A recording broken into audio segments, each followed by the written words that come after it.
No, this is going to be great. Good morning, everyone. Welcome to the Backpack Show, where we bring you insights about success from unusual places.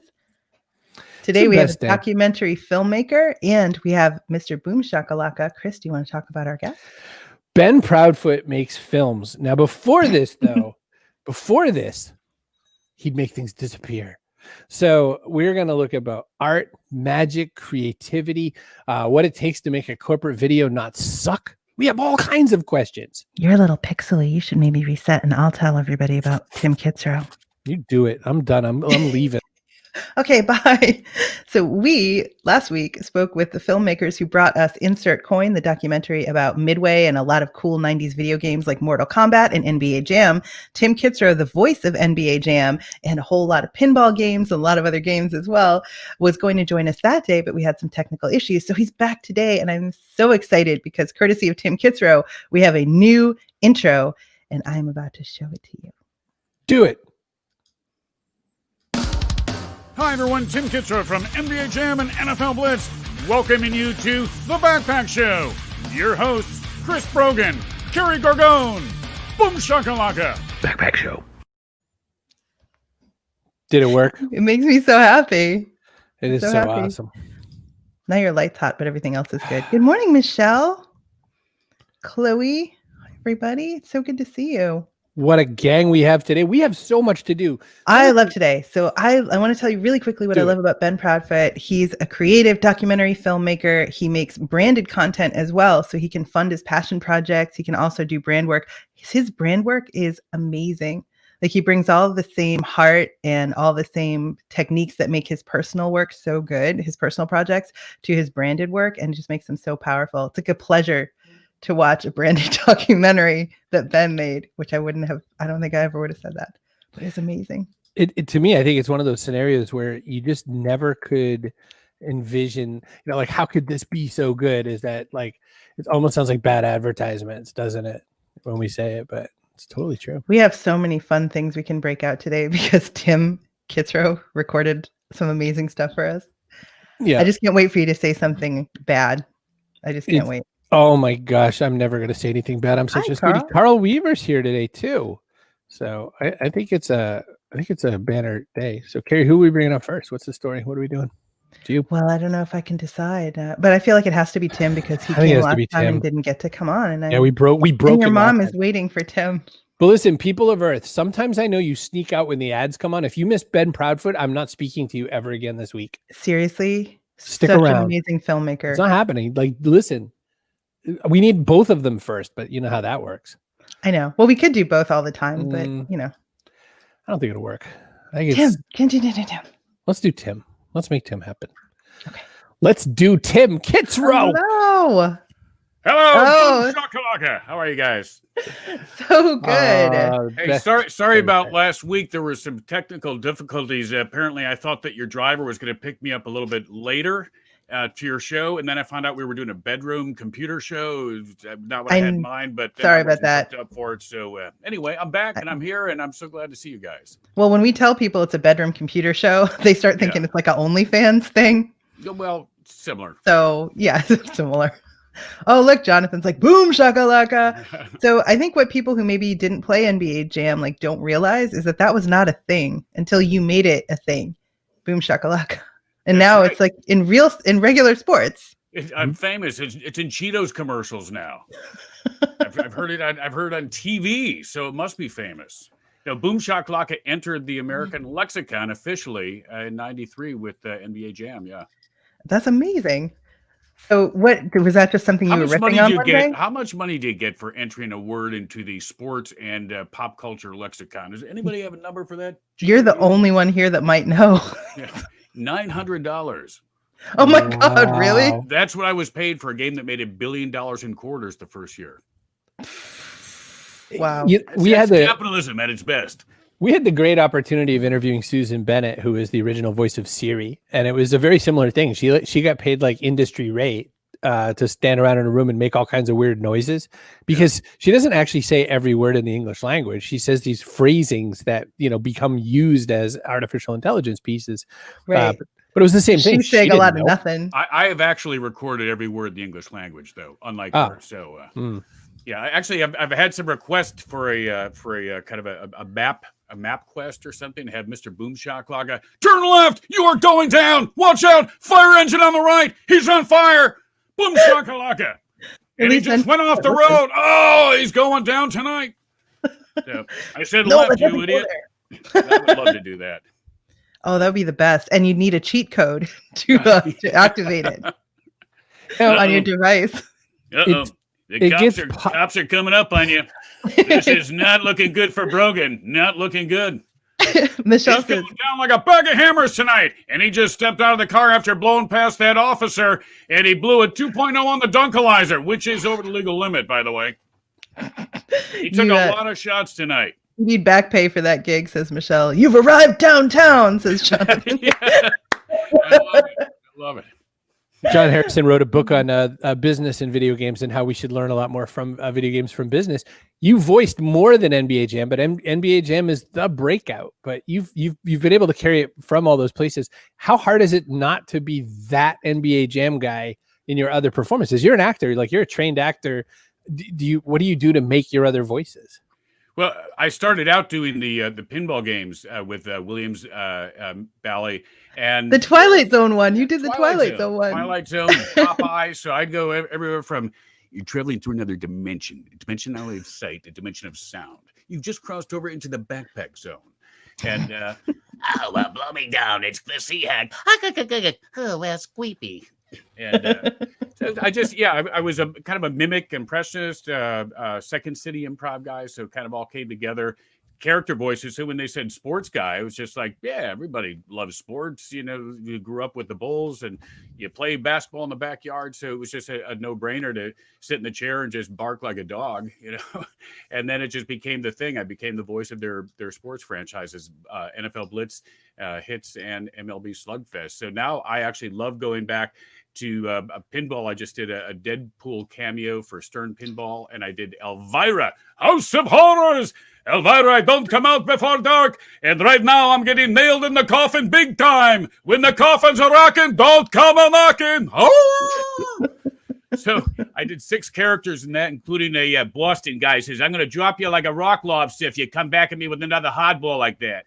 So six characters doing that. So that's my going out to the sandbox and playing when I get to do the character work. The sports persona, the Mr. BOOMSHAKALAKA, I just love it, working with NBA teams and bringing back some of that old Jam flavor. I never get tired of it, but it is kind of like two personas. There's that, you know, the sports guy, and then there's the actor, you know, more versatile guy. Do you have another new film coming out? Yes, I do have a film coming out. It's called Mr. BOOMSHAKALAKA on Fire. I think you might have a clip. This is where I've just taken down the drug cartel, and there's explosions, fires. I'm in that 125-story Dubai office building. Come out through the glass, huge fireball, parachuting one of those squirrel suits down into a convertible. Lovely supermodel played by Gal Gadot. And she's terrific. A lot smaller in person, Wonder Woman. But are you referring to the insert coin, or was that the? Yeah, I was thinking of insert coin, but I mean, the other one sounds good as well. That's another one. Yeah, insert coin is the history of Midway Games, and Midway Games is known for their over-the-top, outlandish, irreverent style Mortal Kombat, Total Carnage, Narc, Rampage, NFL Blitz, and a host of other great games. So. Yeah, we were sitting out here in Chicago at a factory on California and Belmont making these hit games in a dirty, grubby kind of factory setting that is never going to be seen again in this industry now with all the huge companies. But we were just riding high, and luckily a guy, Josh Sway from Midway, recorded or grabbed a lot of archival footage from those days and then interviewed everybody involved with the making of all these great games and put together an incredible documentary. And it's just released last week. So check it out. Insert Coin tells the backstage story of the debauchery, the shenanigans that happened at a company. It was really like a punk rock band, a bunch of people came together, a lot of young people with, rebellious ideas, taking, the old kind of sanitized games and just making everyone mad, Washington mad. There was all kinds of complaints about the content and the language, and it was a good time for all of us. Tim, your background as well, and I'm sure people are picking up on the fact that you're a pretty dang creative guy. You were a Second City guy around the same time as people like Tina Fey, Chris Farley, Stephen Colbert, Polar, all those kinds of names. I mean, big names who've gone on and done their things. You took that in a whole different direction. I'm curious to know what's the sort of gap space, which is the least fun part of the story probably. Yeah. But like, you finish up Second City, you've got these aspirations. I'm going to be SNL any day now. That doesn't happen, but you make a career and you do your things as well. You get to carve your own path. What's that arc like? Well, I didn't have the perspective or appreciate it till much later, because in the beginning, doing the voiceover was just an extra money gig that was, it's related to my field, doing voices for pinball games, but it was $50 an hour. And then it went to $75 an hour. And as I said, NBA Jam, which made $1 billion, I was getting $75 an hour. So to me, it was, hey, it's great, but let's keep the auditioning going. Let's, keep following the Second City dream. And then, it turned into the career, and things did get a lot better financially, of course. But I didn't realize till later, like Tina Fey went off to create 30 Rock. Steve Carell is like, he's everywhere in his office and everything else. I went, but I'm the only guy in the video game industry, which is $142 billion surpassed Hollywood, that is doing writing, voice, basically the lead for all these different shows, which content is content. So I created the content, wrote the scripts for Blitz, for NBA Jam, for Slugfest Hits, all those things. So I got to live out my fantasy of performing, using my voice and writing and comedy. So it worked out pretty well. Yeah. You got your point about being able to write the scripts and all that. I mean, all of those other people, until they were, gifted to create their own show or something like that, they spent a lot of their time just reading lines. Their job was taking direction, reading lines. You ran your show. You were there's a Spanish saying that I don't know how to say very well in Spanish, but is it better to be the tail of the lion or the head of the rat? And it means basically, you get to run everything. Yeah, it's like being handed an Adult Swim cartoon, like the last game I did, Mutant Football League. This crazy post-apocalyptic world with zombies and werewolves and orcs and fire breathing this and that. And I see the visuals, but he said basically, this is your world, paint it. So I created 3 characters: my alter ego Grim Blitzrow, and and then another guy's Brickhead Junior and Bricks, and one guy is a little growth on the other guy's shoulder. One guy, hey, what does rhetorical mean? I'm serious. What rhetorical? What does it mean? You don't know what rhetorical means? Is that rhetorical too? Whatever. It was just silly, playing in the sandbox, and to be given that though from a game creator, just say, do it. And I just signed another game the other day. A guy just said, we just want you and your brand. And I went, oh, I have a brand. It's so much fun to have the creativity. The writing is actually my favorite part. Voicing these games can be very, very taxing and tedious. I have a great time doing it, but it's a lot of work. It's a workout, to doing that. You recorded some amazing stuff for us, and I'm sure that Chris is going to have a question that's totally unrelated to anything. I'm going to play one of these. And this question comes all the way from the second stall, the men's room at the Home Depot, just outside of Lansing. I've never been able to locate a restroom at the Home Depot, not at once. I just go in the drywall aisle. No one's around. Yeah. Doesn't everybody? Come on. I mean, finding help at a Home Depot is like trying to find a leprechaun riding a unicorn. You see a little flash of an orange apron running by. Hey, can I? And they're gone. I might as well whiz here. I can't find a men's room.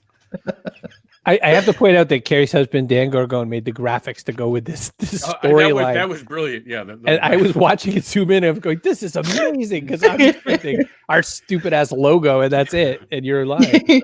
Well, see, Kerry, there's kind of the reverse world of where I live in. I gave you the dialogue and you created the physical world. Like I was saying, the video game, like they gave it to me and then I had to paint put the words on it. That was brilliant.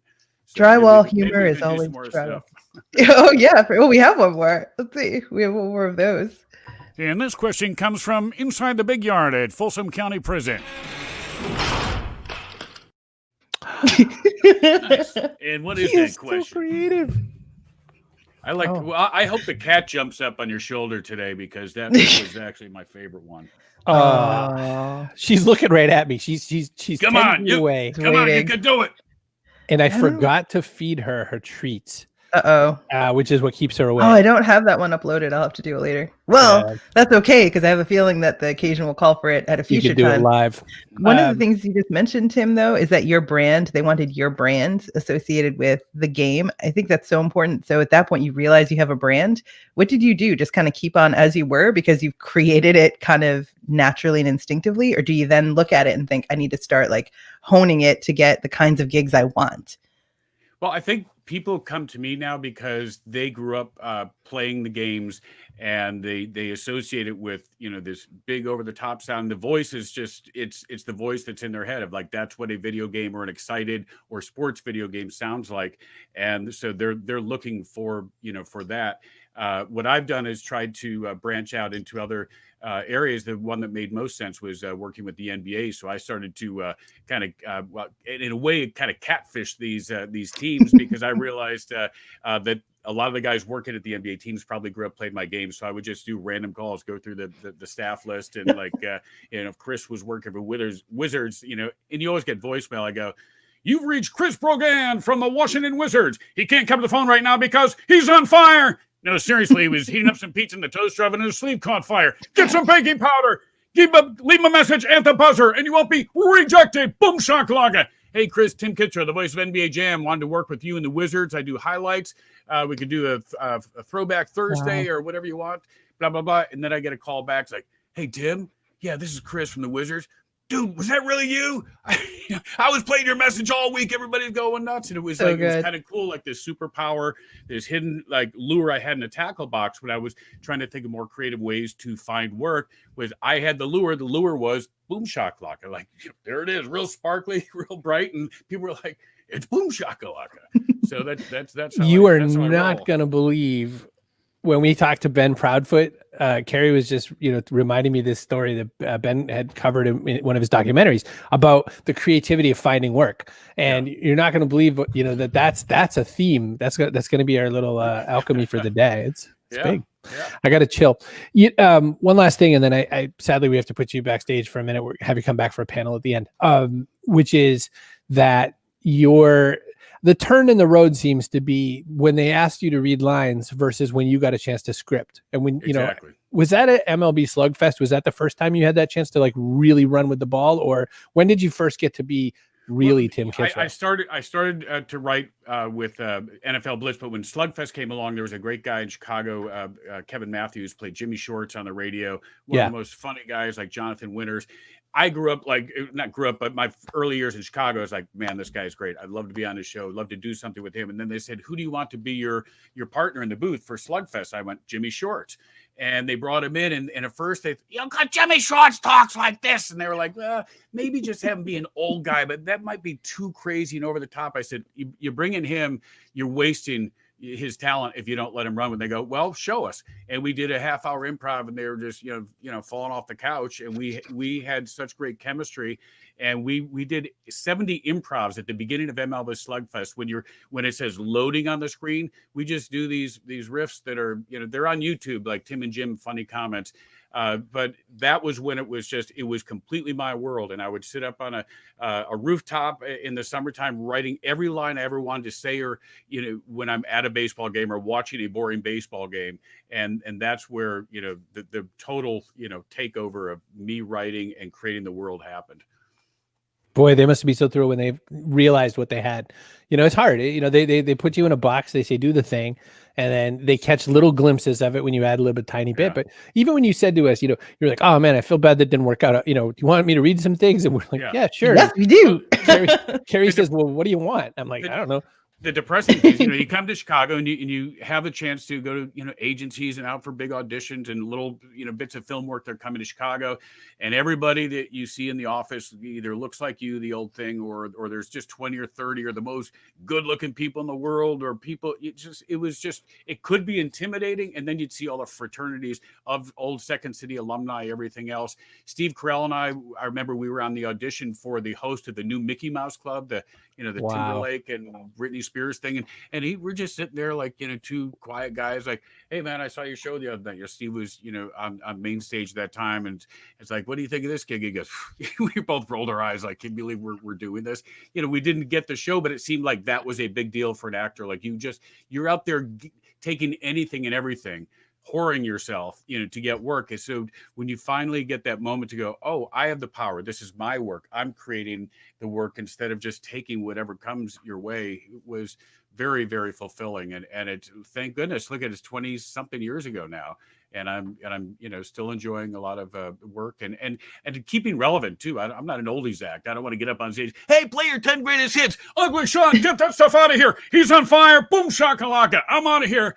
I'm creating new worlds, and I've got 2 or 3 new exciting games coming out right now. So the world is good, and being on the backpack show is even better. But trying to say Chris Brogan and Kerry Gorgone, just Brogan. That's just Brogan. Brogan, like a slogan. Who knows?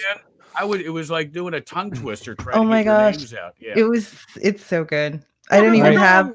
There's so much more editing still to do. So many more glorious so many bits good clips to throw still in. to come. And you did a person of the day thing. So today will be the debut of the person of the day. That's right. Thanks. Tim Kitzrow, why don't you walk yourself backstage? How would you eject yourself from this segment? Kaboom! I'm going with it. Jason Jordan says, this is wonderful, bringing back the golden age of games. Jason Jordan, go to insertcoindoc.com and you can see what Josh is going. By the way, he pronounced it Josh Sway, and I called him Josh like Suey a million times last week, and I think he didn't correct me. Because he's nice. He's nice, but he's also damning because, Jason Jordan is my guitar instructor, and he's played with that's the Jason Jordan? Single amazing person you can play with, but he won't give me any dirt, and I'm very upset. Nashville's Jason Jordan is here on our show. What do we do? All right. We get him on sometime to talk about all his stories. Yeah. He was telling me yesterday about playing guitar in like sub-zero weather. That's not okay. Listen, don't go anywhere. Ben Proudfoot, we have so many cool things. Besides, I might have something for people, and I want to ask you a question after Ben Proudfoot. So stick around. I have a question for you. Oh, Jesus, I can't see anything anymore. There's all these clips. We'll call him Tim Clipsrow. All right. Jeez Louise, it's like a busy closet in our little. Because he's generous and wonderful and gave us so much great original material. We're sponsored by StreamYard. If you want to fill a closet full of Tim Kitzrow clips, you can do it. Just get StreamYard. See Brogan.me/StreamYard. And then go get Tim Kitzrow. And then get Tim to make you 8,000 clips. You can do that. Who said what now? Oh, that's right. See Brogan.me/StreamYard. You can get into some of this sort of thing. It's so easy to make a show. That's why it just looks so good when we do it, even when we're doing it. But that's a thing. Okay. Sponsored by PubSite. Go to cbrogan.me. Go to pub-site.com. Tim Kitzrow needs to write a memoir, and once he's written the memoir, he'll need a place to promote himself and his book. He'll need an author website. So the very best way to get an author website, the easiest and least expensive way with the most options, is PubSite, pub-site.com. A book publicity firm, FSB Associates, in business 25 years, saw author after author after author paying like a ridiculous amount of money for a website and getting not what they wanted. And they were like, okay, I guess we'll get into this business because clearly it's needed. And so they just made this amazing tool. It's so easy to use, super customizable. 14-day free trial, pub-site.com. After that, it's just $19.99 a month. Check it out for yourself. You can promote your book, your appearances, all the things. You should also know that they're sponsor of Person of the Day. Yes, and we have a brand new graphic for it when we get there. So don't go away. Wait till we get there. I have to look at something really quick. Oh, that's okay. Okay. Were you also touching those buttons or no? No. That's so weird. I was seeing like a little bit of me in between them. I don't touch the buttons that I'm not supposed to touch. I do all the time. And I know. That's why I don't also, because this would be a mess. My beads aren't here, so you're doomed. Where am I? StreamYard, make your own show, everybody. You wait a second. Hang on a minute. And out comes the old yellow card, and it's got Gorgone's name written all over it. Oh, she's not happy. She says, "Don't you play that yellow card with me, Brogan." Oh, for gosh sake, stop talking. Let the woman speak. You son of a... I need Proudfoot out here right away. Paging Ben Proudfoot. Good Ben morning. Proudfoot, save us. How the heck are you in Pehoenix?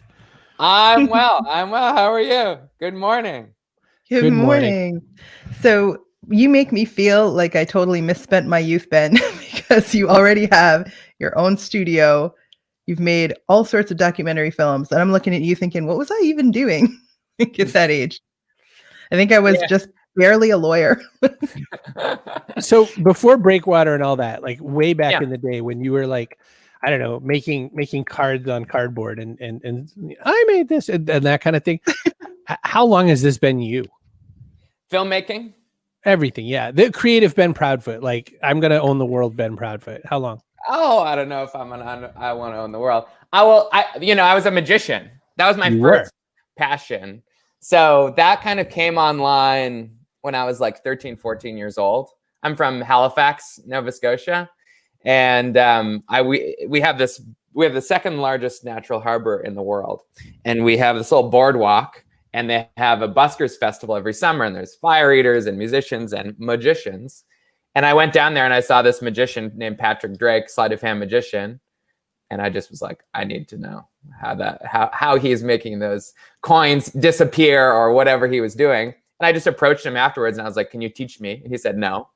And then I sort of found out that I was a hound. I was very persistent in trying to get him to teach me. And eventually he agreed. And he became my mentor. He told me he wouldn't teach me how to do any of the tricks, but that he would teach me how to present them once I had learned the secrets, which are mostly all available at the public library if you can take the time to read these old like 1890s books that reveal all the magic tricks. So that's kind of where can they find a library, Ben? You got to tell people this today. My kids probably wouldn't know. I used to know the like little Dewey Decimal of magic books, but I can't bring it to mind. It's in the 700s. It is 720. That sounds like 720. I think that's about right. Yeah. It's also a good skateboard trick if you can get it. Yeah, Tony Hawk reference there. So were you a coin guy, a card guy, both, all? What, people seem to like land into a slot. What were you? Totally, yeah. So I did coins and cards. I was very much into like original stuff. So anything that was like sleight of hand and anything that I could create, I got onto like a good track because I didn't know anything about magic and I didn't know any of the classics of magic. And very early on, that magician, Patrick Drake, he said, I'm going to the national championships. You should come. It'd be a good experience for you in Kitchener, Ontario. Sure. And this hotel in Kitchener. And I just like scrounged up a bunch of stuff in my parents' basement. And my love Diet Coke. So there was this whole like Diet Coke themed portion, which is hilarious. Thinking about themed portion where bottles are appearing in different things. And so my act, even though it was probably terrible, was very original because I didn't know anything about the precedents of magic. And that kind of like set me on a course to, the world champion was there, this guy named Jason Latimer, and he gave me a really good piece of advice. I won the junior championship that year. And he said, you've learned a great lesson, which is be the best of one. If you can be original, you're not competing with anyone. And that's a good lesson. That's the theme of the show today. Be the best of one. I like it. It's giant. Well, that's what Tim did. Tim said, I'm not going to do this. I'm going to do this. And he went big, right? So I loved listening to Tim's story. And he's hilarious. I was like, this is Robin Williams, man. Like, he's fantastic. So Breakwater Studios, let's talk about how you move from magic to making on-screen magic for brands and also for your personal passion projects. Yeah. So I had a whole magic career as a teenager. And that's what first brought me out to Los Angeles. I joined the Magic Castle Junior program. And that's what started me as an entrepreneur because I needed money to fly to Los Angeles. My parents were like, sure, but we're not paying for it, which was exactly what they should have said. And so I started doing like cocktail parties and birthday parties and stuff as a magician, as like a 15-year-old. And I'd fly myself out to Los Angeles to go to the junior program at the Magic Castle. But I went to Las Vegas. I won the international championship, and then I went to Las Vegas, and I wasn't feeling it in Vegas. I couldn't envision myself spending the rest of my life there being a magician. And I just kind of dropped it. I was like, I don't know. I don't think I want to be a magician. I remember going to I love David Copperfield, but I remember going to the back of the MGM casino where the David Copperfield, theater is, and watching his show. And he really, at least that afternoon, he really felt like he was kind of going through the paces. And I just was like, I don't know. I don't think this is it. So I had been making little movies and things on my own and with my friends. And I said, maybe I want to go to film school.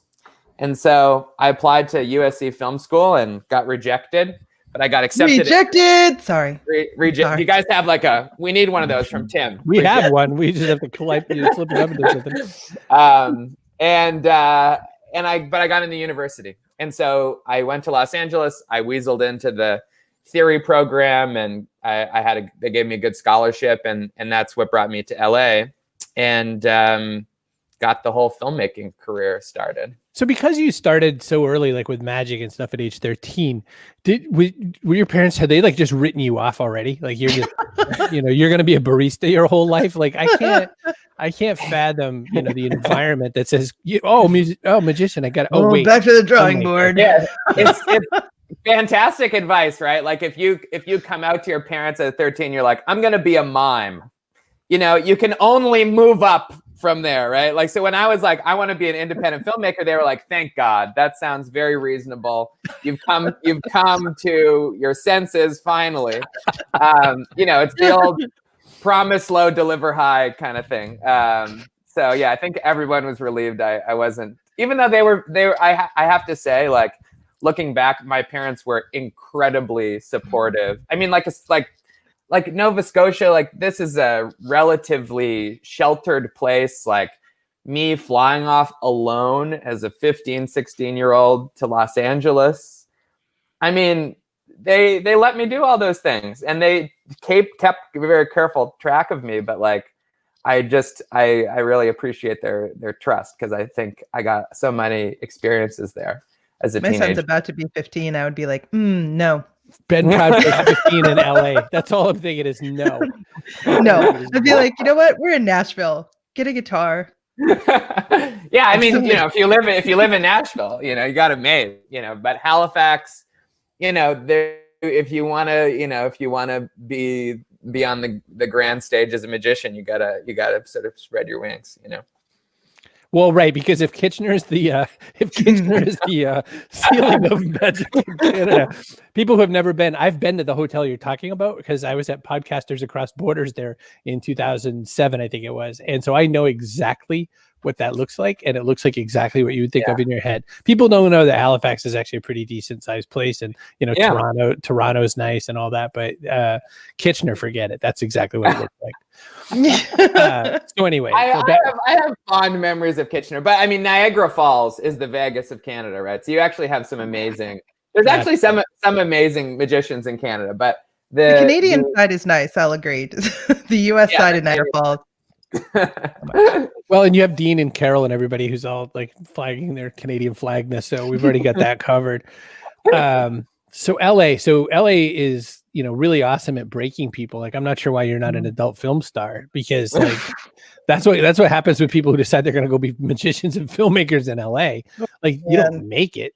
How did that happen? And out comes the yellow card for Brogan, and Gorgone just says, "You're going down, my friend." Kaboom! Sorry, Ben. No. How did you make it? That's what I'm saying. How did you make it? You shouldn't be successful. Oh, I appreciate that. I think, to be honest, I had excellent mentors. I had people who really I relied on, and they came through, professors at USC, the head of the Magic Castle Junior this guy, Bob Dorian, who was this stalwart for many, many years, volunteer, who headed up the program, and he is a screenwriter. And you know, he sent me my first like Sid Field's How to Write a Screenplay book, you know, and he sent me, I expressed interest in like Minority Report as a movie, and he FedExed me in Canada before I got to USC the screenplay for Scott Frank's Minority Report and the Sid Field book on how to write screenplays, and he said, this is a really good script. You know, people like that, I just is like, you know, what's in it for him? Nothing, right?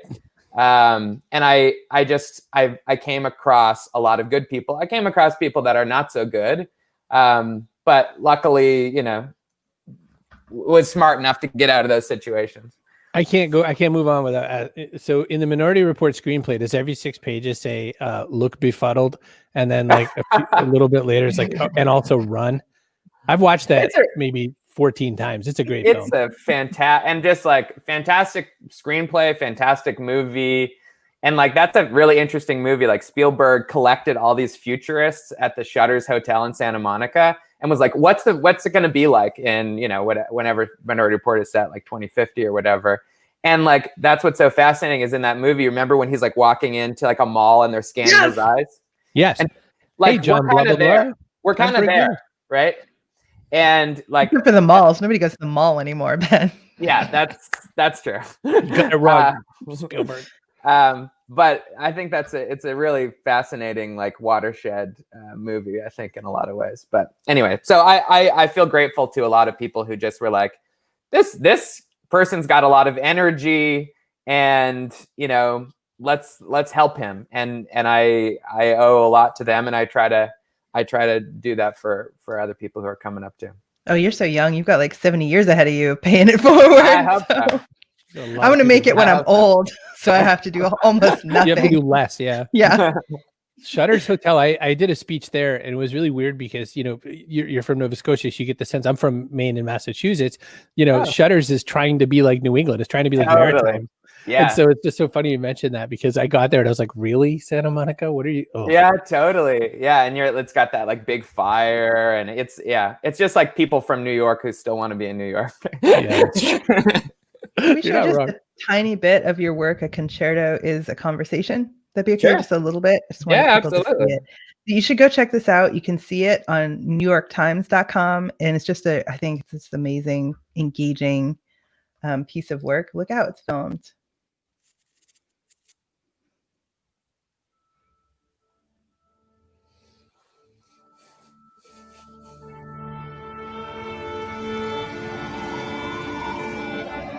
All right.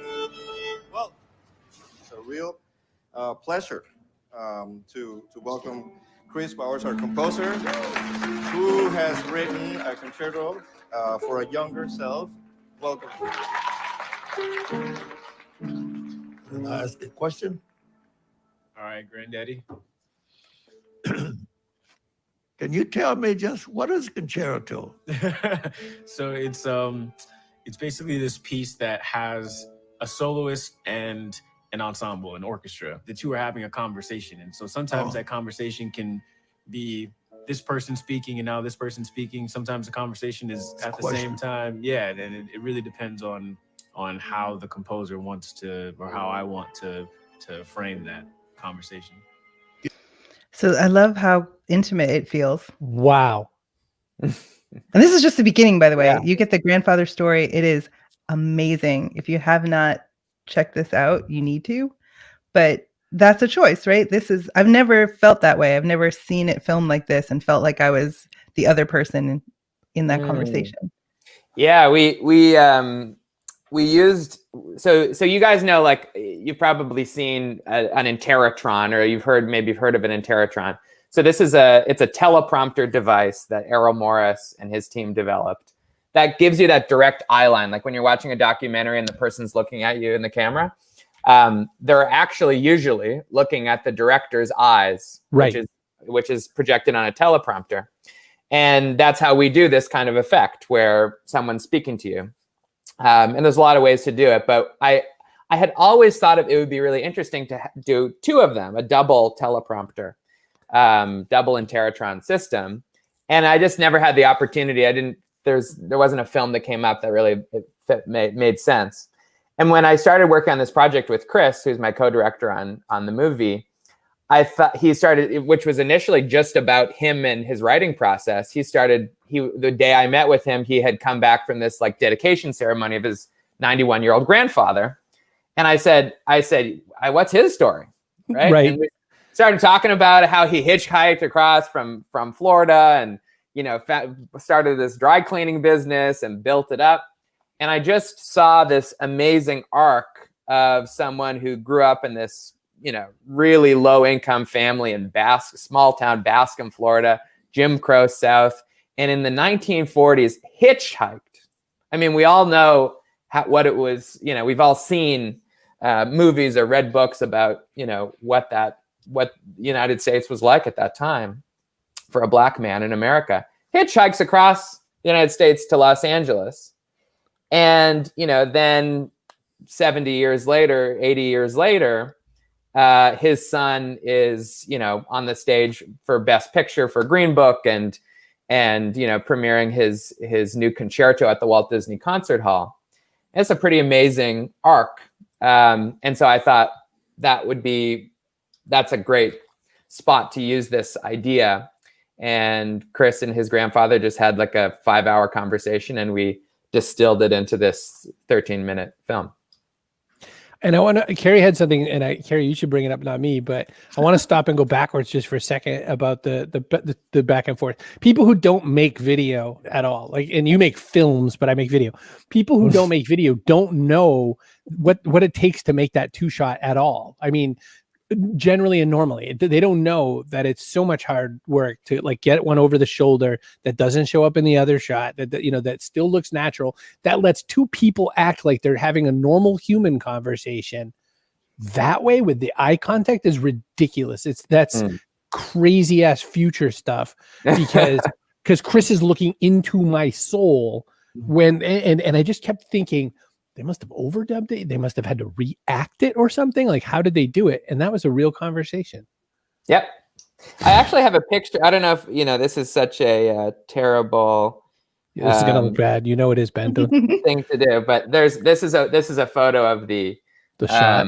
Yeah. So that's what it looked like. So that's the teleprompter situation. So you're looking in there, and then that's the monitor that has his face on it live, and it's being reflected.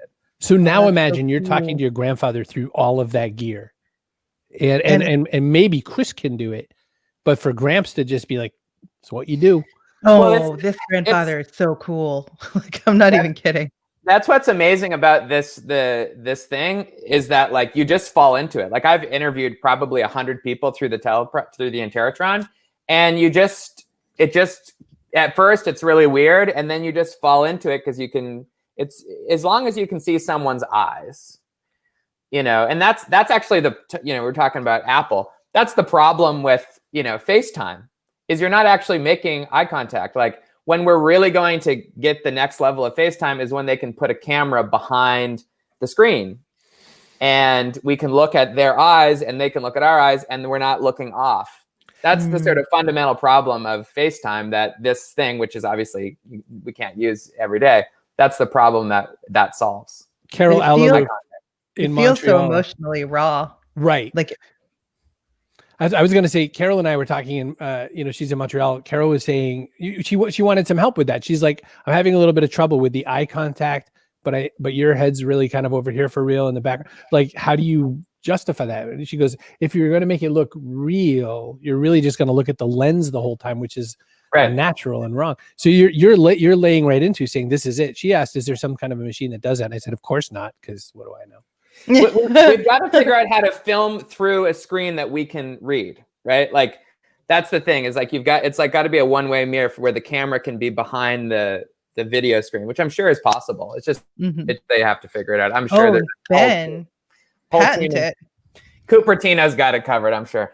Patent it. So one of the things I wanted to mention, when I watched that documentary and the story of the grandfather kind of unfolds, you went straight to, he owned his dry cleaning business. Man, how he got that job in the first place was such a backpack show ideal story.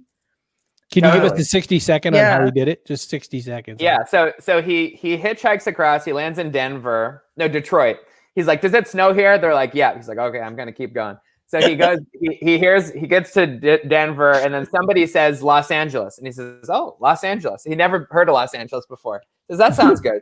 So he goes to Los Angeles. He's got, I think, I don't know, $15 in his pocket, and he comes up with this. He finds a phone book. And he starts calling dry cleaning companies. I don't know where that came from, but he starts calling dry cleaning companies. And the first one is A Cleaners. He pretends to be a staffing service and says, we have highly trained, highly skilled people. Let me know if you need any staff. And he leaves messages with all these companies, and they call him back.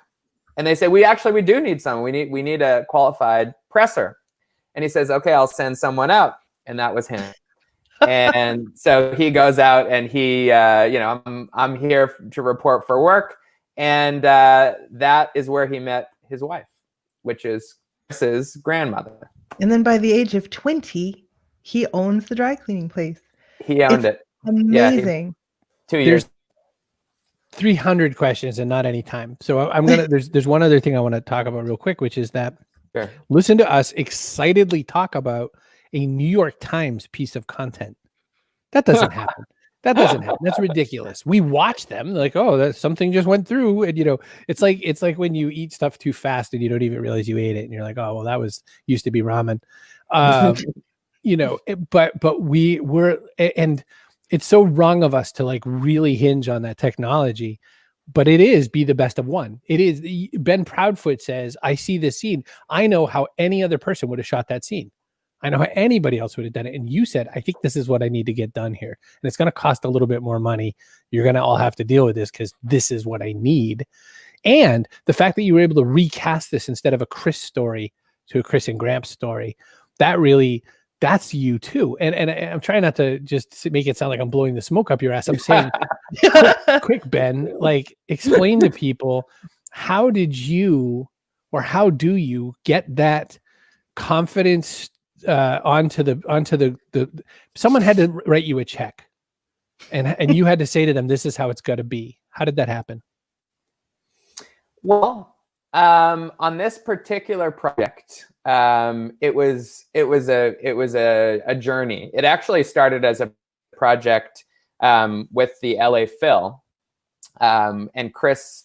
We were working with the LA Phil, and Chris was doing a project, or the premiere was within their sort of extended season. In the end, is an Water original project.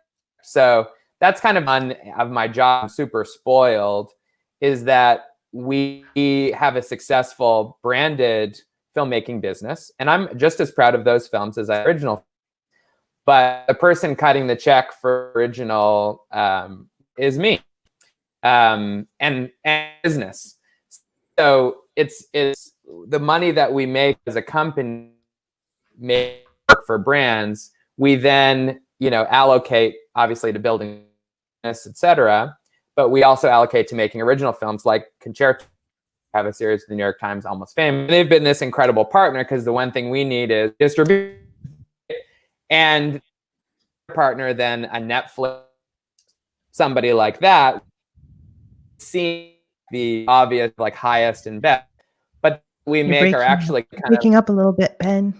Sorry. Oh, can you hear me now? I think your host just woke up. So it started streaming something. They're watching a lot of YouTube in the next room. Can you hear me now? So yes, but you're freezing a little. How about you refresh your window and we'll drag Tim back in here? We'll drag Tim back in at the same time. So, yep. You refresh.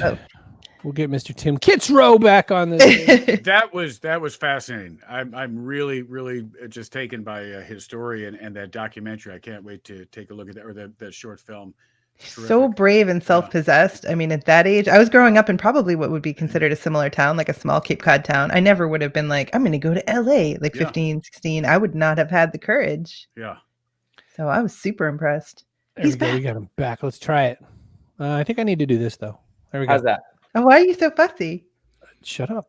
This is my side of the bed. Oh, you just told me to shut up. That's Ben's. Where is it? Where? Oh, for God's sake, stop talking. Let the woman speak. You see what you've done? It's a good I time have to such bring everybody back agency together. now. It's funny. My dad said, after seeing The Mandalorian, anything's possible.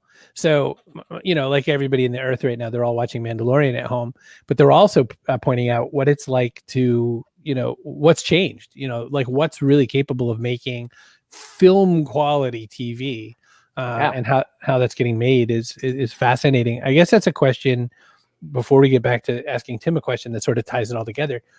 What other toys do you want to play with, Ben? And what other topics do you want to cover that you're going to need some crazy equipment? Like you seem James Cameron-y to me. Like you seem like I need to make a dual rig 3D machine that no one's ever had before.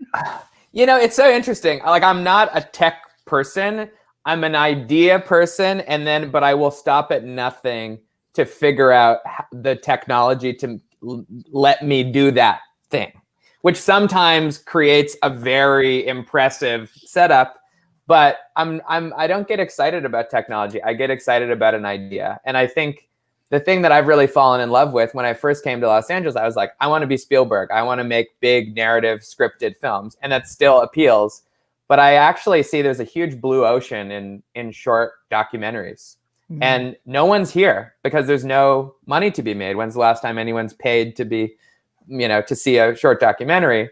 But that's what's so exciting today is like, man, we could really build a whole genre, a whole format here that no one has been paying that much attention to.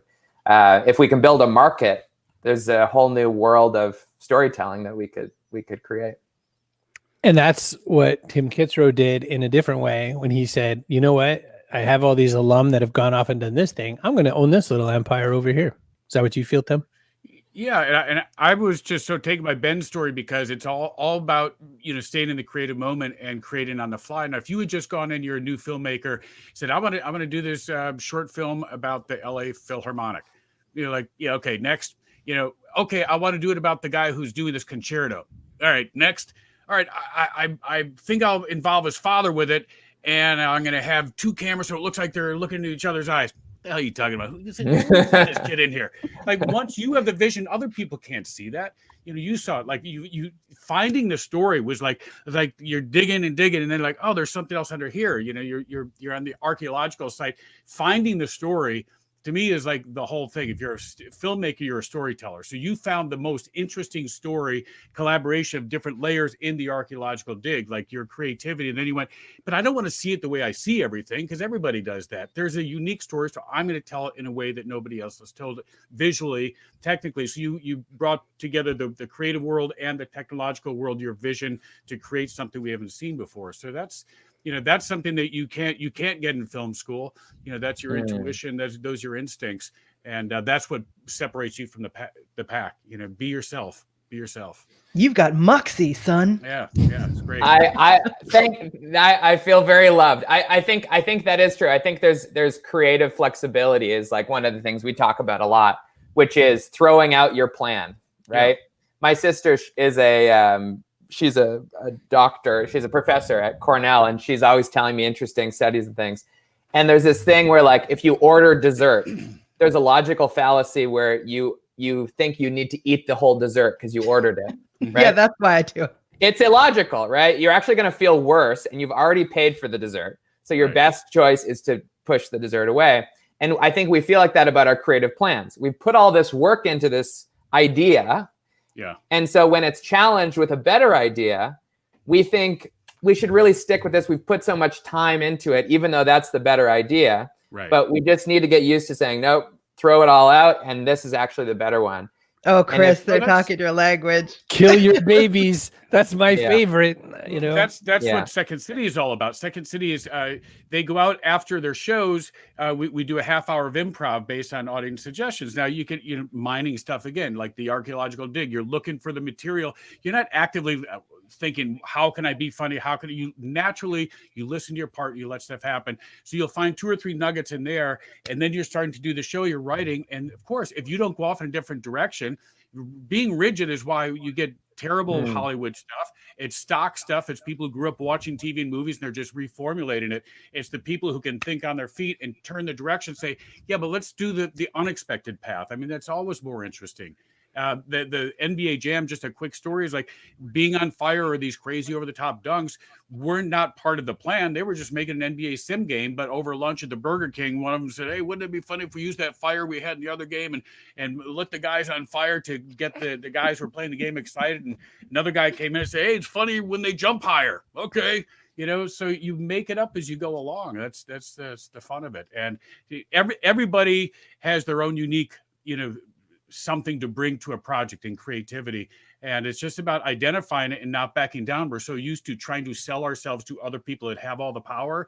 But when you start to get even just a little bit of power, you realize, oh, they want what they don't know. That's me. Yes, exactly. They don't know what they want yet. They don't have the vision is why. Right. I have a real quick NBA Jam story. I meant to have this clip ready to go, and I don't have the clip ready to go. But this comic that I found, an LA comic, Ben, that'll surprise you that there's comedians in Los Angeles. Fahim Anwar, he was saying that when he was growing up playing video games, his dad would always wander in and think he was watching regular television.